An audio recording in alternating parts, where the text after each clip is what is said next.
Hi, Maria here. Welcome to my channel. Today I'm excited to share with you a suggestion from one of you. So one of my wonderful subscribers gave me this idea and I thought it was excellent. So I am going to do it today. And that is, if you could only pick 2 perfumes for life, 1 signature and 1 sexy, what would they be? So I've chosen 2 that I will talk about from each category, and then at the very end I'll tell you which is the one I would choose. And I'm not quite sure. I'm pretty sure I know which ones I'd pick, but it's really hard. It's really hard to pick just 2 fragrances for life. But I think it's a really great idea because so many of us, you know, you're only going to buy 2 or 3 fragrances. So these would be the ones that I would choose. And before we get started, if you haven't subscribed, just go ahead and hit that button. Join the Weird Wonderful family. I would love to have you part of the community. And for some reason, I'm feeling really hot all of a sudden. Oh, hot. Okay, so I guess I'm not excited. Whew, I'm not even having a hot flash. Whew. Okay, so let's start with the signature scents. So first of all, can you guess what they would potentially be? I'm pretty sure those of you that know me, these won't be a surprise to you, but the first one that I would be choosing between would be Coco Mademoiselle by Chanel. Now this fragrance is extremely classy. I think it's refreshing. It's rather uplifting. It smells very feminine.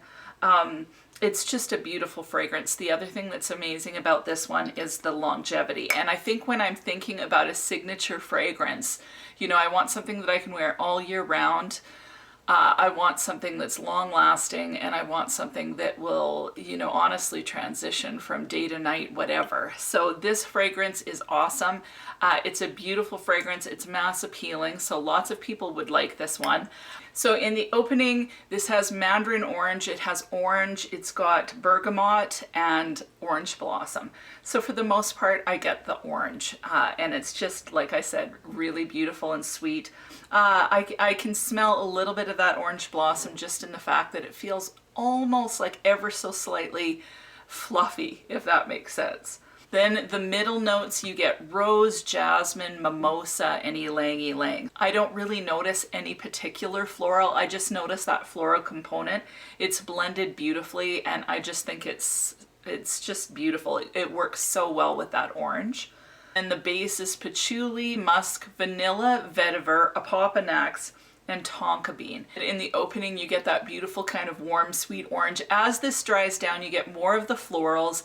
And then in the deeper dry down, I find that this one kind of transforms a little bit, and you get a little bit more of that vanilla tonka aspect mixed with that vetiver. So I like the spiciness that kind of comes through with that vetiver. So I just think this is a beautiful fragrance. It kind of transitions from, you know, day into evening with the vanilla and vetiver, giving it a little bit more spice. And it's just extremely classy. Now, many people wear this one, so it's not necessarily unique, but honestly, with any of these fragrances, I feel like if you're wearing it, it becomes yours. So I don't ever care about whether something is overly popular or not. So Chanel Coco Mademoiselle, beautiful signature scent. So the next fragrance that I would be choosing my signature scent from, so first is Coco Mademoiselle. The second would be First Kiss by Be Layered, but I wouldn't go with First Kiss. I would go with the actual original Delina by Parfums de Marly.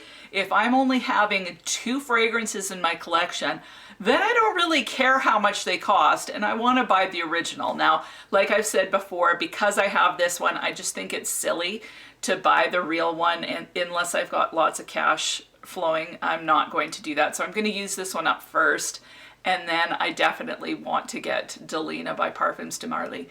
The bottle is stunning. It's so feminine, and the fragrance is just amazing. So Parfums de Marly, Delina, or First Kiss has lychee, rhubarb, bergamot, and nutmeg in the opening. Now, I'm smelling mainly the rhubarb and a little bit of that lychee. It's very bright. It's quite tart. It's very potent smelling. So that's the opening. Middle notes are Turkish rose, peony, musk, petalia, and vanilla. So I definitely notice the rose. So where this is kind of a blended kind of mixture of, you know, the rose and ylang ylang, jasmine, that kind of thing. This is much more rose heavy in my opinion, although there is that sweeter peony aspect to this as well. So that's the floral component. And then the base is cashmeran, cedar, vetiver, and incense. So honestly, I don't notice the incense.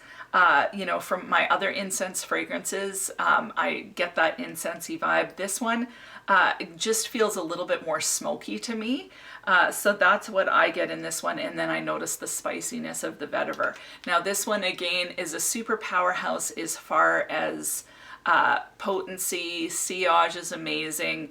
And the longevity of this is just fantastic. So yes, two gorgeous fragrances, both long lasting, both super feminine. This one I would say is a little bit more classy, a little bit more mass appealing. This one doesn't appeal to everyone. So I've gotten a compliment on this one, but I've also gotten someone saying they're not really crazy about it. But it's so potent that you like they go, "Are you wearing First Kiss?" So yeah, they notice it, but it's not their favorite scent profile. I think because of the rhubarb, that tartness, and then this being a lot more rose centric, that's not going to be everyone's favorite. But both of these are absolutely phenomenal. And stay tuned till the end and I'll tell you which one I choose.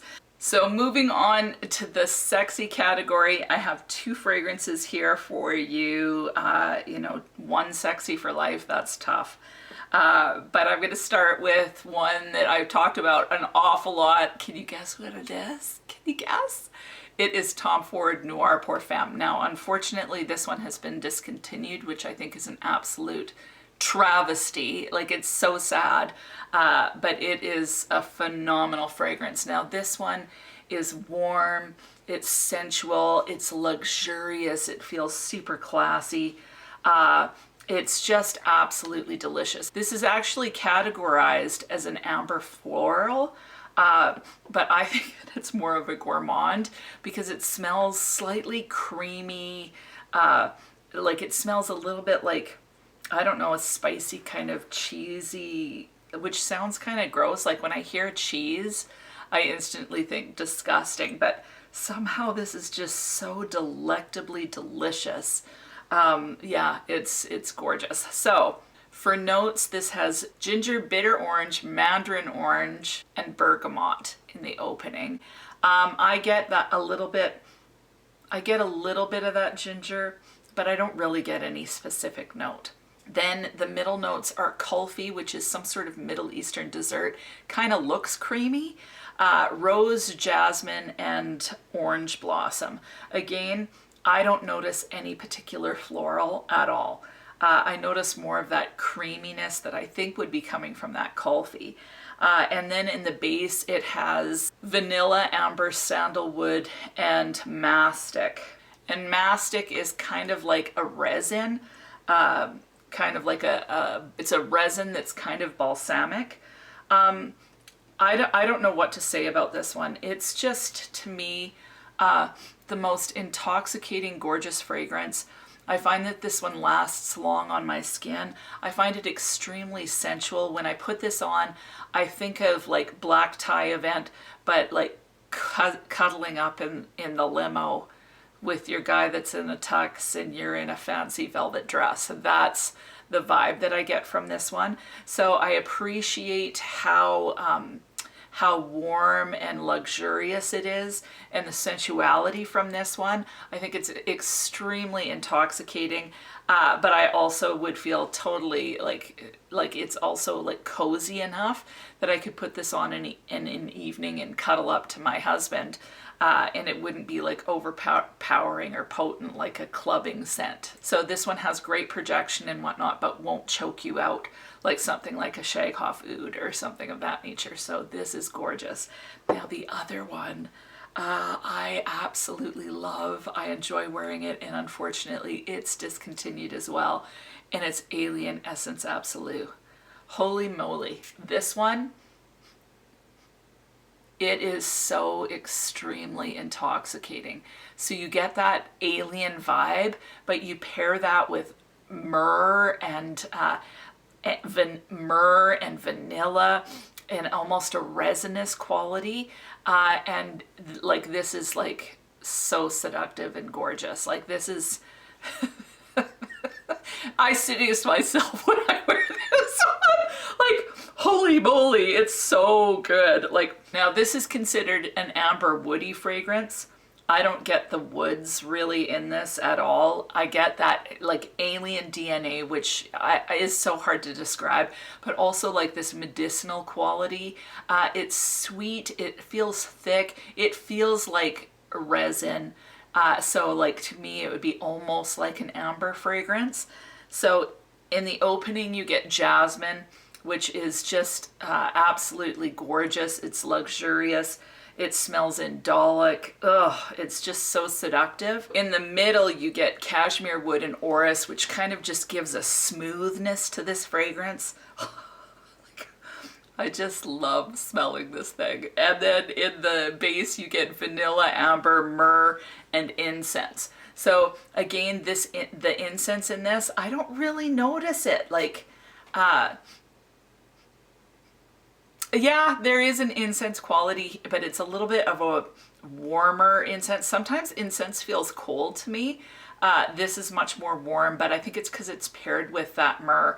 And myrrh is like really thick, like super thick. A lot of times it's like almost like pebbles. And this to me feels thick. It feels resinous. It feels like a dark, it's almost like a syrup, but it's not sweet in that way. There's a medicinally kind of almost balsamy quality to this that I can see would potentially put some off, but I just think it gives this the most luxurious, dense deliciousness, and it's, to me, my favorite alien. Like, I absolutely love this one. So if you like Alien, if you could ever find this, please find it, because it's so amazing. So these are my two sexy fragrances. Sexy for life. Like, how do you even choose from these? Like, yeah, they're both gorgeous, both long lasting. I wore this the other day and it just lasted forever. Like, it was there and I was enjoying it. As this one dries down, it becomes a lot more sweet.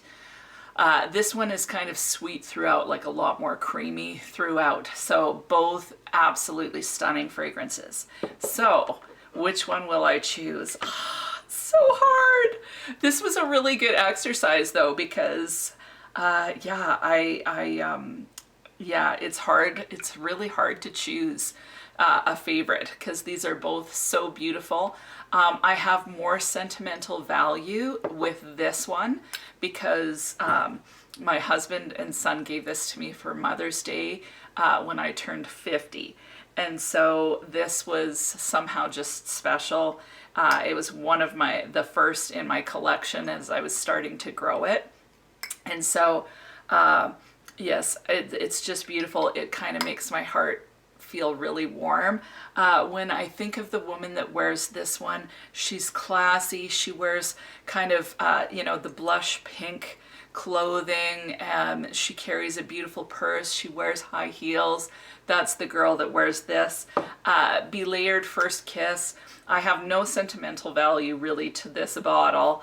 If I had the actual one, like if I ever get Delina in that bottle, that would be, I think, quite meaningful because I really think it's pretty.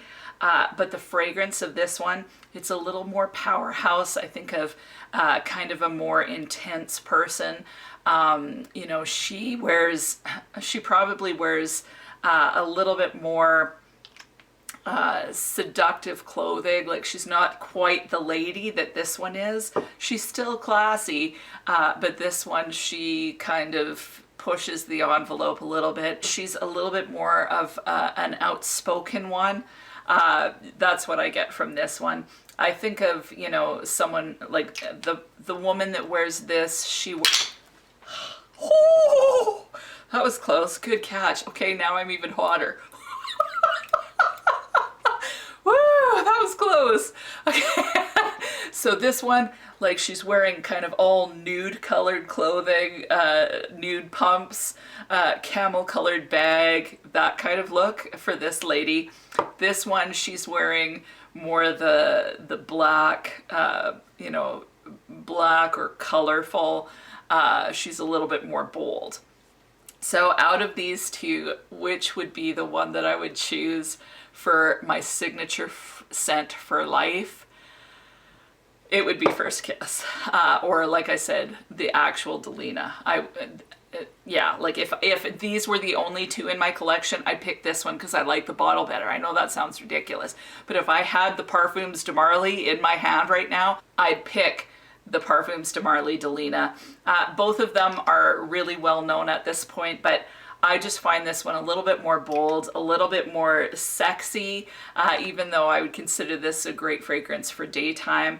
And this is a little bit more vivacious and uplifting. So for me, I really love vivacious fragrances. I also find that this is a confidence booster for me. So this would be a comfort fragrance. This is a confidence fragrance. So for me, for a signature fragrance, this would be the one I would choose. I would say that for my personality, I tend to be more, a little bit more bold. Yeah, I would choose this one. I like the smokiness of it. I like the rose. I like the tartness. This would have to be the one. Or like I said, like how many times am I going to say it? Like, can you guess? Maybe I need to just give this one away. It was given to me by Lori, which I totally appreciated, but maybe I need to give this one away and just buy the actual one because I really want that bottle eventually. But anyway, this scent profile to me is just so delicious. It's mouth-watering, makes me feel good, makes me feel confident, and so this would be what I would choose. Now, as far as my sexy for life, that is really tough. So tough. These are both so amazing. When I think of Noir Parfum, I think of like the limo, that scene. Like when I get a scene in my head about a perfume, that's it. That's the scene that's always there. So this one, limo, limo, tux, velvet, yes.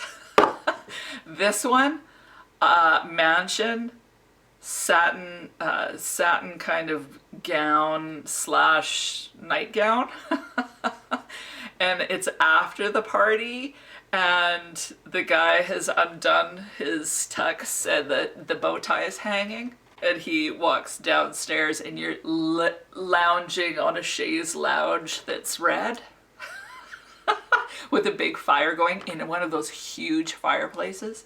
That's what I get from this. So out of the two fragrances, the two sexy ones, ooh, Tom Ford or Alien Essence Absolue, that is so tough. This one I think is more palatable for more people. It's so gorgeous, so luxurious, like it smells really rich. This one smells rich too, but not in the same way.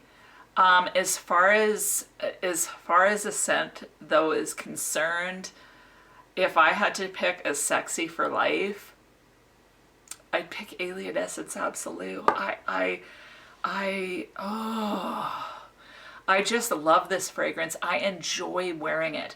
I think because it's got the alien DNA, which I really, really enjoy, but then coupled with those thicker notes, this is just so sexy and stunning. And yeah, like this is for before the party and this is for after the party.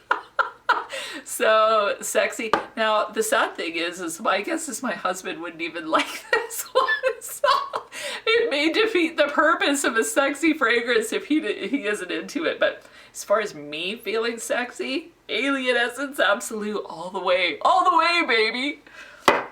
So that is it. We would be giving it to First Kiss by B. Layered or Delita by Parfums de Marly, and Alien Essence Absolue by Mugler.